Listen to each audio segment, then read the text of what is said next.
254 tem uma diferença razoável.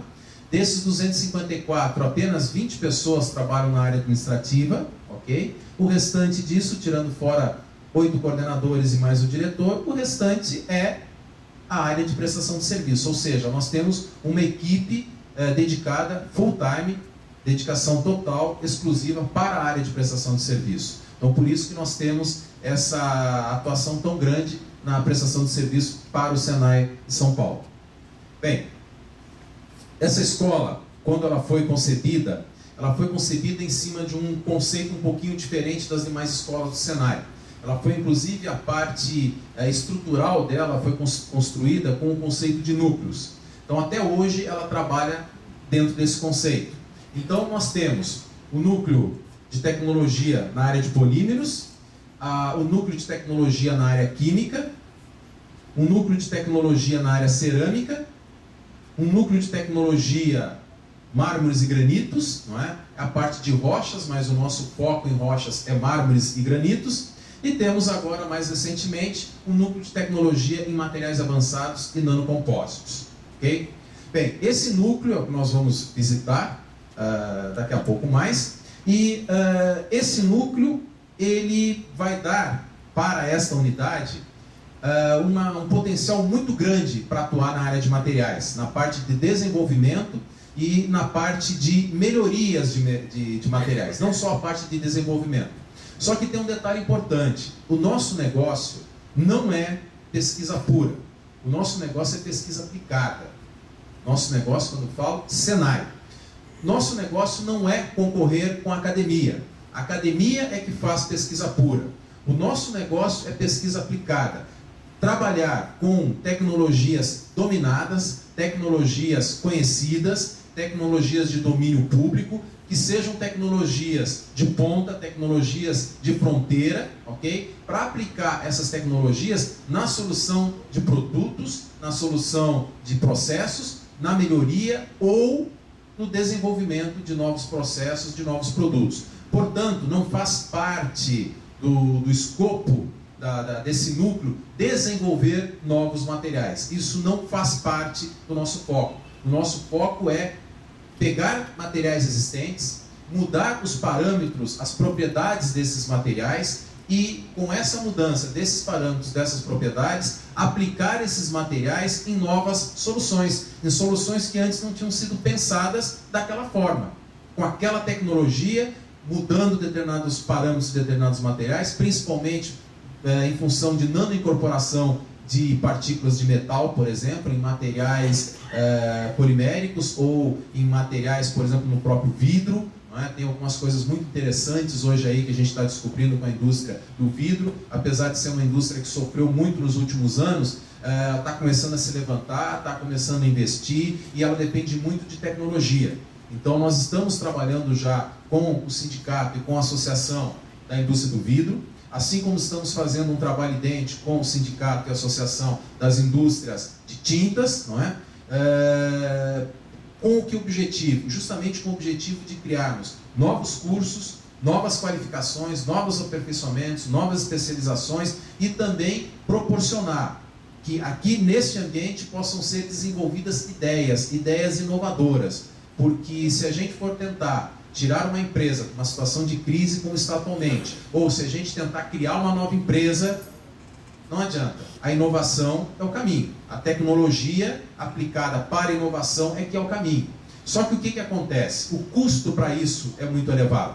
Então o Senai, no momento em que ele decide investir nesta área de prestação de serviços, o foco é ajudar a empresa a alavancar. Esse é o foco, ok? Por que isso? Vejam bem, o Senai, o foco principal dele é a formação profissional. Se a indústria diminui, se ela contrai, o que acontece? Diminui também as nossas possibilidades de colocar as pessoas que nós formamos. Então, para nós, não é nem um pouco interessante essa contração, essa redução da indústria. Nem em número de postos de trabalho e muito menos na qualificação desses postos.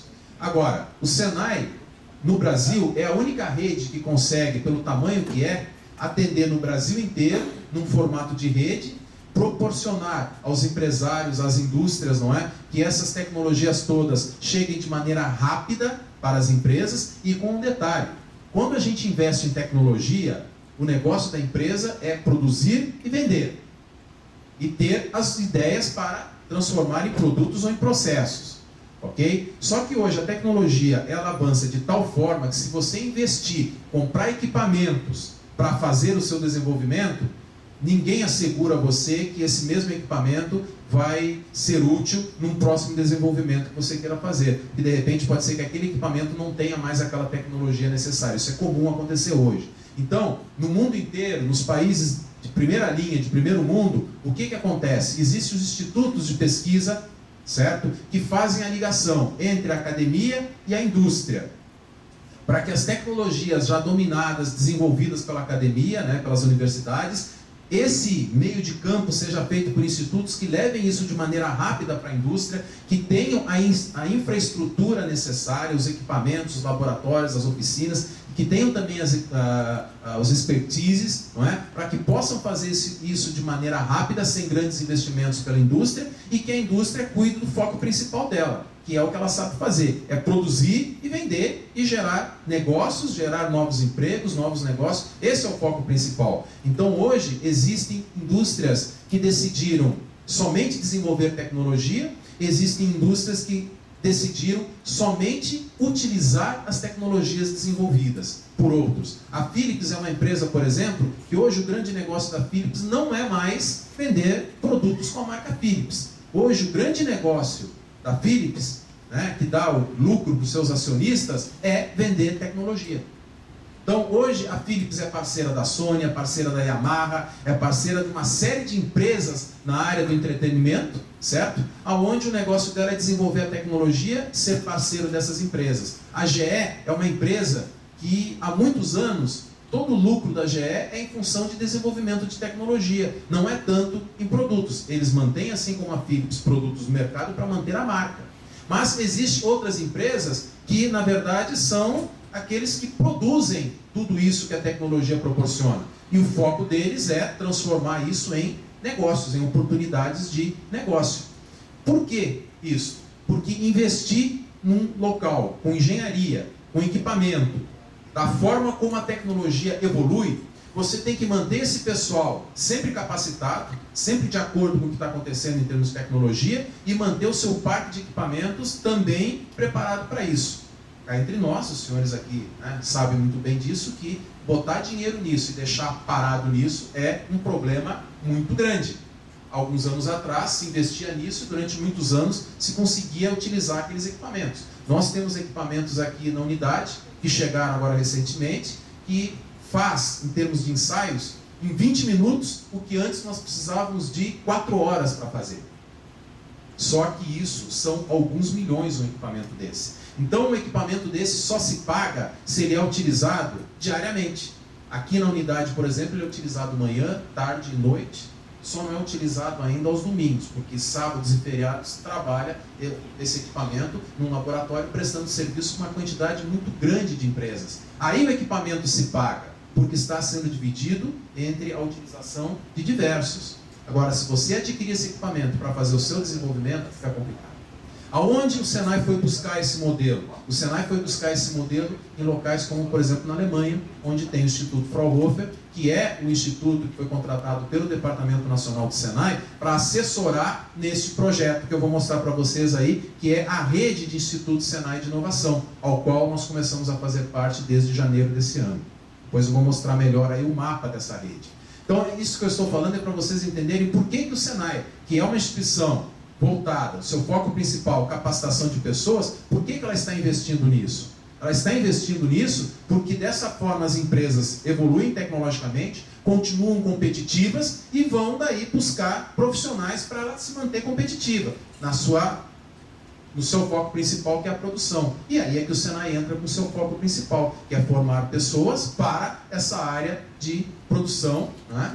Trabalhar tanto na melhoria de processos, de produtos, mas não nessa parte de desenvolvimento, de inovação. Isso não precisa mais ser um ponto focal da empresa de gastar muito, de investir muito, de ter uma equipe de engenharia. Hoje são poucas as empresas que fazem isso, só empresas de grande porte. E mesmo assim, isso hoje, empresas como a Siemens, por exemplo, isso se tornou um negócio para a empresa. Não é mais apenas desenvolver tecnologia para uso próprio dela. A Siemens tem laboratórios de pesquisa, de desenvolvimento, que ela faz serviços, tem contratos grandes, né? Inclusive com seus concorrentes, porque ela transformou isso numa área de negócio. Mas outras empresas preferiram sair disso, ficar somente no seu foco, que é o seu produto, e se utilizar, por exemplo, dessas redes de institutos que existem por aí. Por exemplo, o Fraunhofer na Alemanha, a CCEM na Suíça, que são os nossos parceiros aqui. O CCEM é um parceiro do Senai São Paulo e o Fraunhofer é um parceiro do Senai no Brasil como um todo. Okay? Então, este é o motivo pelo qual o Senai tem esse pé nessa área de prestação de serviço. Ser um elemento, um agente que ajude a tecnologia a chegar nas empresas com menor investimento e com maior velocidade. Então, esse é o objetivo da criação desse núcleo aí. Agora, passar de uma maneira rápida aí para vocês, na área de educação, o que nós temos na unidade? Nós temos cursos técnicos de plástico, química e um curso de cerâmica que ele está desativado a partir do início desse ano para entradas via processo seletivo. Mas nada impede que no interior do estado, onde existem os núcleos de produção cerâmica, de blocos, de telhas, não é, de blocos estruturais, que nós façamos nesses locais aí em turmas específicas para atendimento a uma empresa ou a um grupo de empresas. Mas aqui na unidade, via processo seletivo, assim como é no curso técnico de plástico, curso técnico de química, nós não temos mais entrada no curso técnico de cerâmica. Mas essa unidade aqui continua sendo uma das únicas, uma das raras escolas que tem condições de formar um técnico de cerâmica no Brasil. Nós temos uma outra unidade em Rio Claro, mas o foco lá é piso cerâmico. O nosso técnico em cerâmico aqui, ele é para a parte de piso, revestimento, é para a parte de blocos, telhas, vidro, é uma área mais ampla da cerâmica. Então hoje nós somos referência na área de cerâmica para o Brasil todo. Atendemos a vários estados, várias empresas com assessoria e com consultoria. Por isso que nós continuamos atuando forte nessa parte de cerâmica para a área de construção civil, mas também estamos agora com um núcleo de materiais avançados, entrando para a parte de cerâmica avançada. A parte de cerâmica avançada, por exemplo, na vela de ignição do automóvel, em algumas peças na parte do motor do carro, em alguns invólucros para encapsular componentes eletrônicos, né? Os chips eletrônicos, muitos deles são encapsulados no material plástico, mas muitos deles, devido ao calor, são encapsulados em material cerâmico, né? Isso é a cerâmica, a parte de cerâmica avançada. Temos uma faculdade, onde nós temos 2 cursos, um curso de tecnologia em processos ambientais e um curso de tecnologia em polímeros. Os cursos técnicos nossos são de duração de 2 anos e os nossos cursos de graduação têm uma duração de 3 anos, tecnólogo. Temos pós-graduação. A nossa pós-graduação ela tem uma duração de 18 meses, né, no mínimo, ok? São 360 horas, são divididas em 6 módulos trimestrais. As nossas entradas na graduação são anuais. As nossas entradas na pós-graduação são trimestrais. Então, a cada 3 meses, temos entradas nos nossos cursos de pós-graduação. E é um sistema modular, onde nós não dependemos de ter uma quantidade mínima de alunos, porque tem determinadas disciplinas que são comuns em todos esses cursos, e essas disciplinas, então, proporcionam que a gente monte turmas numa mesma disciplina com alunos de diversos cursos. E dessa forma, os alunos vão andando durante esses 18 meses. Então, nós não dependemos a cada 3 meses de formar turma para começar os nossos cursos de pós-graduação. Isso é uma facilidade muito grande para nós e para os alunos também. Que a cada 3 meses, inicia-se uma turma de cada um desses cursos aí. Até o final do ano agora, nós passaremos para 12 títulos. Alguns títulos a mais aí na parte de polímeros, que estão sendo finalizados o desenvolvimento e devem entrar já em operação na virada do ano. Ok? Temos também na área de educação os cursos de formação continuada. São aqueles cursos onde nós trabalhamos a qualificação, a especialização, o aperfeiçoamento.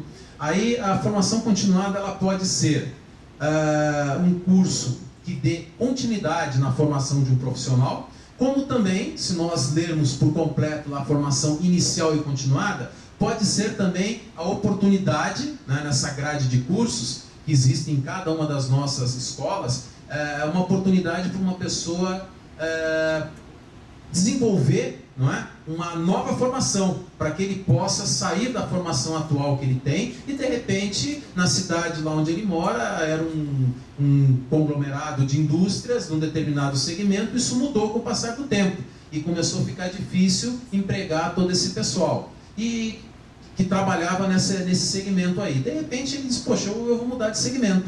Então o Senai hoje proporciona tanto para quem quer mudar o seu segmento de atuação, como para quem quer se aperfeiçoar no segmento em que ele escolheu para atuar. Então, por isso formação inicial e continuada. São cursos das mais diversas cargas horárias, sendo que os cursos de qualificação são de no mínimo 160 horas, já os cursos de aperfeiçoamento e especialização são com cargas horárias diversas. Depende do conteúdo, depende da área tecnológica, depende do objetivo que se tem atingir com o curso, depende do perfil desejado no final do curso, do perfil de formação. Então, isso é que define a carga horária do curso. E esses cursos não são criados simplesmente porque nós achamos que o mercado necessita. Esses cursos normalmente são criados por demanda, ou seja, é detectada uma demanda no mercado e com isso o Senai faz um estudo, reúne técnicos, especialistas, visitas em empresas, dependendo dos cursos, monta um comitê técnico com a presença de sindicatos, associações do segmento, com presença de representantes de indústria, né, ligados àquele segmento, e esses comitês montam esses cursos. Então, vejam, não são cursos que são desenvolvidos pura e simplesmente porque nós estamos dentro aqui do Senai, achamos que a indústria precisa. Muito pelo contrário, isso tudo é feito em função de uma demanda que existe lá fora e o Senai tem como foco atender essa demanda. Então, imediatamente a gente reage, não é? Um exemplo disso, por exemplo, é uma ação que houve aqui na região do ABC com relação ao curso de aprendizagem industrial de ferramentaria. Houve, por parte das empresas, a necessidade de ter uma nova formação, um novo profissional. O professor Heroíno participou ativamente, participa do grupo que ajudou a desenvolver esse trabalho e, a partir daí, decidiu-se que a ferramentaria não seria mais um curso de aprendizagem industrial, passaria a ser um curso de formação inicial e continuada, a nível de especialização, certo? Ou seja, seria um curso para que uma pessoa que faz um curso de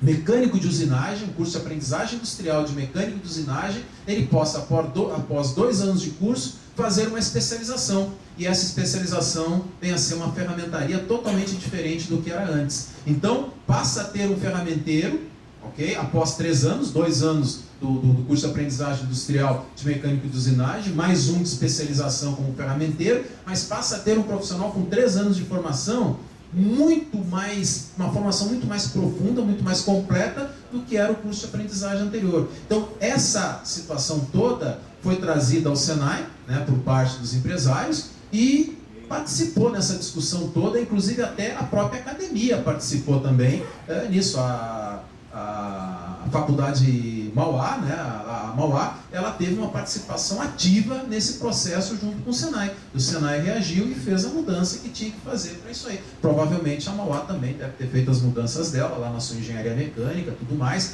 Então, houve envolvimento de diversos olhares, não é, para se fazer esse curso. A turma piloto está encerrando agora no final desse ano.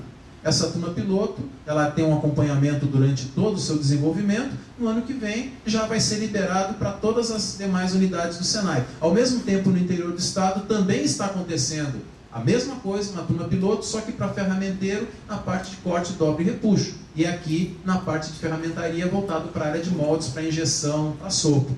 Então, o Senai reagiu muito rapidamente para isso. E agora, com essa implantação, o ferramenteiro formado aqui no Brasil, ele terá a mesma qualidade no final da sua formação que um ferramenteiro lá da China, que um ferramenteiro lá da Coreia, que foram as informações que trouxeram para nós, dizendo que o nosso ferramenteiro não estava mais adequado com aquele ferramenteiro lá. E aí as empresas, para virem para o Brasil, dentro do projeto Inovar Alto, não é? Para poder fazer todo o seu ferramental aqui, eles precisavam ter um ferramenteiro numa formação diferente. Eles cobraram isso do Senai, o Senai reagiu rapidamente e em questão de 2 anos, mais ou menos isso, né, professor Evelino? 1 ano de projeto, 1 ano de execução da turma piloto, já estamos aí liberando para o mercado o primeiro grupo aí da turma piloto. Não é? E eu tenho a impressão, inclusive, que a maioria dos alunos, são 9, eu acho que são lá do curso de mecânico de usinagem da outra unidade nossa aqui de São Bernardo. Então vejam que a resposta foi muito rápida e uma resposta muito boa, porque agora passamos a ter um profissional adequado com o que o mercado precisa, tecnologicamente, né, com toda a sua formação dentro do que as empresas precisam para atender esse programa, no caso do Inovar Alto. Então essa é uma das situações que pode ser atendida justamente com esses cursos da formação inicial e continuada. No núcleo de tecnologia de mármores e granitos, o nosso foco principal lá, pessoal, é a prestação de serviço. Por que o foco principal nesse núcleo é a prestação de serviço e a gente destaca isso? Porque nós temos tecnologias nesse núcleo que são tecnologias de elevado custo, equipamentos de elevado custo que é muito difícil para empresas de pequeno e médio porte nessa área de mármores e granitos investir nisso. Então, o Senai tomou essa decisão de ter esses equipamentos para poder prestar serviços para essas empresas e, ao mesmo tempo, começar a desenvolver, não é, cursos para formar um novo tipo de profissional nessa área de mármores e granitos. Que até então, nessa área de mármores e granitos, nós tínhamos profissionais que aprendiam pela tentativa e erro, certo? Sempre com alguém mais velho na profissão ao lado, que aprendeu também por tentativas e erros, portanto, com vários vícios, matando muitas peças, não é? Tendo grandes problemas com a parte dimensional disso tudo, não sabendo aproveitar da melhor forma o material, né? Não sabendo trabalhar, inclusive, com a própria construção do material, que é um material que vem da natureza, não entendendo por que quando ele cortava um determinado material, aquele material ele saía com um corte não errado, mas o corte saía certo, mas o acabamento do corte muito ruim, e depois ele tinha que sempre cortar aquilo com um certo excesso para poder dar um acabamento depois naquilo lá. Aí esse núcleo começou a trabalhar com as indústrias desse segmento e começamos também a formar um novo profissional. Apesar de ser uma tecnologia de alto custo, quando foi montado o núcleo, hoje esse núcleo cumpriu o papel dele.